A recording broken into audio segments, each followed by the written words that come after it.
Saint Kitts and নেভিসের এয়ারপোর্টে একাকী নিঃসঙ্গ মাহমুদুল্লাহ রিয়াদ।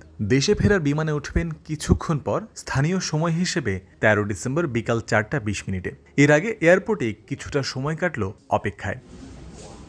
সদ্য সমাপ্ত ওয়ানডে সিরিজের পর বাংলাদেশ দলের পরবর্তী মিশন ওয়েস্ট ইন্ডিজের বিপক্ষে টি-20 সিরিজ। ঠিক এক সিরিজ আগেই ভারত সিরিজের সময় এই ফরম্যাট থেকে অবসর ঘোষণা করেছিলেন মাহমুদুল্লাহ, যে কারণে দলছুট হয়ে একাই দেশে ফিরতে হচ্ছে এই ব্যাটারকে। ৩ ম্যাচের টি-20 সিরিজের স্কোয়াডে রাখা হয়নি পেসার শরীফুল ইসলামকে। তিনিও ফিরবেন দেশে, তবে রিয়াদের একদিন পরে তার ফ্লাইট, তাই অভিজ্ঞ এই ক্রিকেটারকে একাই ধরতে হচ্ছে বাংলাদেশের বিমান। যদিও একা আসছেন না বলে এভাবেও বলা যায়, এ যাত্রায় রিয়াদের সঙ্গী হচ্ছে তার পারফরম্যান্স। ওয়ানডে সিরিজের সর্বোচ্চ রান সংগ্রাহক হয়ে মাথা উঁচু করে ফিরছেন ৩৮ বছর বয়সী এই ক্রিকেটার। ঝুলিতে নিয়ে ফিরছেন ১৯৬ রান। ৩ ম্যাচের প্রত্যেকটিতেই করেছেন হাফ সেঞ্চুরি, যার মধ্যে দুটিতে ছিলেন অপরাজিত।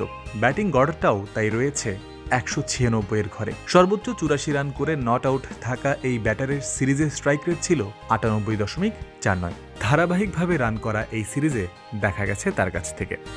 ওয়ালটনের পণ্য কিনে জিতে নিতে পারেন নগদ ২০ লক্ষ টাকা। Double million offer! Walton fridge কিনে পেতে পারেন ২০ লক্ষ টাকা। রয়েছে কোটি কোটি টাকার নিশ্চিত উপহার। একটা জায়গায় মাহমুদুল্লাহর আফসোস থাকতেই পারে, আরও সময় ও সুযোগ পেলে সেঞ্চুরি করতে পারতেন, সেই ভাবনাও আসতে পারে তার মধ্যে। ওয়েস্ট ইন্ডিজ সিরিজের প্রথম ম্যাচে ৫০ রানে নট আউট ছিলেন, এরপরে শেষ হয়ে যায় নির্ধারিত ৫০ ওভার।